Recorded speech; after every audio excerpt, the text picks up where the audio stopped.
I'm Matthew Galgani with a quick look at how you can see if your stock passes or fails the buying checklist. The buying checklist you'll find in my book, How to Make Money in Stocks Getting Started, helps make sure the most important stock picking criteria are in place before you buy.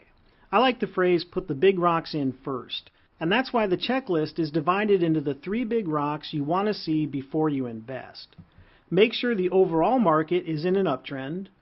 Focus on stocks with big earnings growth and a new innovative product or service, and buy stocks being heavily bought by institutional investors.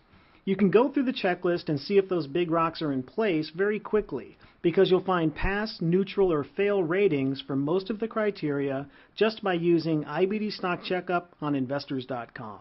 Let's see how it works. Start by going to IBD Stock Checkup on Investors.com. You'll find it under the Research tab. Just type in the company name or stock symbol and click the button. Let's use Priceline.com as an example. The first thing you'll notice in Stock Checkup is the stock doctor pointing to the composite rating. As of May 21, 2013, Priceline.com scored the highest possible rating of 99, meaning it's outperforming 99% of all stocks in terms of key fundamental and technical characteristics. And you can see it earns the Best in Group title for both composite rating and SMR rating, which tracks sales growth, profit margins, and return on equity. So it's clearly a market and industry leader. Let's scroll down a bit and see where to find pass, neutral, or fail ratings for the items on the buying checklist. First, make sure the overall market is in an uptrend. You can see here that it is. Remember, most stocks move in the same direction as the overall market, so only make new buys during a confirmed uptrend. Next, we want to make sure the company has big earnings growth and an innovative product or new trend driving that profitability. You'll find pass, neutral, or fail ratings for the related items in this fundamental performance section. Priceline scores a passing or green rating for almost every item on the buying checklist. The average EPS growth rate over the last 3 quarters is not part of the buying checklist since earnings growth is covered in other items on the list, but the higher the number the better. While Priceline comes up a little short here, few stocks are picture perfect in every single respect, and the sea of green you see here shows that overall it's a strong CAN-SLIM stock. Further down in Stock Checkup, you'll also find links to articles on the stock to learn more about what the company does and what new services and trends are driving it. Next on the buying checklist, make sure the stock is being heavily bought by institutional investors. In one glance, you can see how Priceline earns passing grades for each of the related items. Now it gets just a neutral rating for its industry group ranking. Ideally, the stocks group would be ranked in the top 40 to 50 groups. But here's the key point. We look at group ranking as one way to help answer this crucial question. Are institutional investors heavily buying the stock? If large investors are pouring their money into a certain industry, that group will go up in the rankings. So all things being equal, you prefer the stock to be in a top-ranked group. But there are additional ways to gauge institutional demand, such as the accumulation distribution rating, the up-down volume ratio, and whether the number of funds that own the stock is rising or declining. Priceline earns passing grades for each of those. So at this time, when you ask the key question, are institutional investors heavily buying the stock, the answer is yes.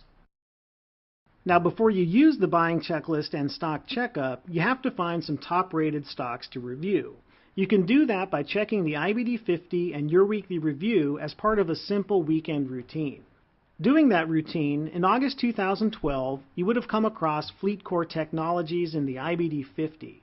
Look how the analysis under the chart told you it was near a buy point, saying 2% from 4140 entry as new base forms. That's a great start, and since FleetCor is on the IBD 50 list of top growth stocks, you know it has some strong CAN-SLIM traits. If you had run it through Stock Checkup at that time, you would have seen how it earned a passing grade and that the overall market was in an uptrend. And by the way, you can see a lot of that key info right here in the IBD 50 chart. It had a 98 composite rating, a 97 EPS rating, meaning that in terms of both quarterly and annual earnings growth, it was outperforming 97% of all stocks.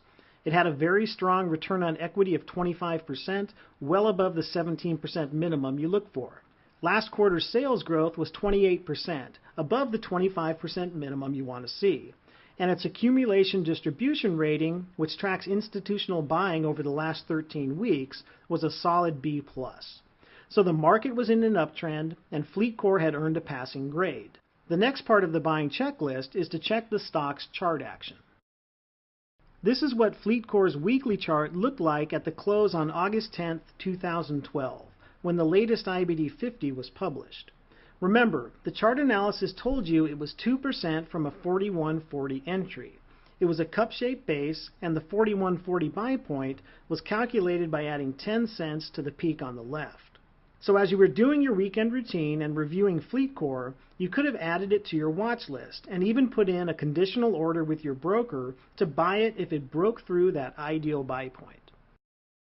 And FleetCor did break out the following week. There are certain conditions we look for on the day of a breakout, so let's switch to a daily chart and see if FleetCor met them. First, you want volume to be at least 40 to 50% above average on the day of the breakout. Here's where FleetCor broke through the ideal buy point, and as you can see, volume was 108% higher than normal. You also want to make sure the relative strength line is nearing or in new high ground at the time of the breakout. And you can see here that FleetCor's RS line was in new high territory and heading higher. The buying range for a stock is from the ideal buy point up to 5% above that price. So you could have bought the stock on August 15th as it broke out, and if you missed it, it was still within that 5% range the following day. Let's see what happened next. From that breakout in August 2012, FleetCor rose over 100% in just the next 9 months. Once you own a stock, use the selling checklist to see the right time to lock in your profits or cut short any losses. Not every trade will go your way, but if you stay disciplined and stick to the guidelines on both the buying and selling checklists, you'll be in a good position to both grow and protect your money. So that's a quick look at how you can see if a stock passes or fails the buying checklist. You'll find the more you do it, the quicker it gets. And the payoff for staying disciplined and going through those steps can be life-changing over time. To learn more about how to apply these and other CanSlim rules to the current market, tune in to our weekly radio show at investors.com/radio show. Thanks for watching.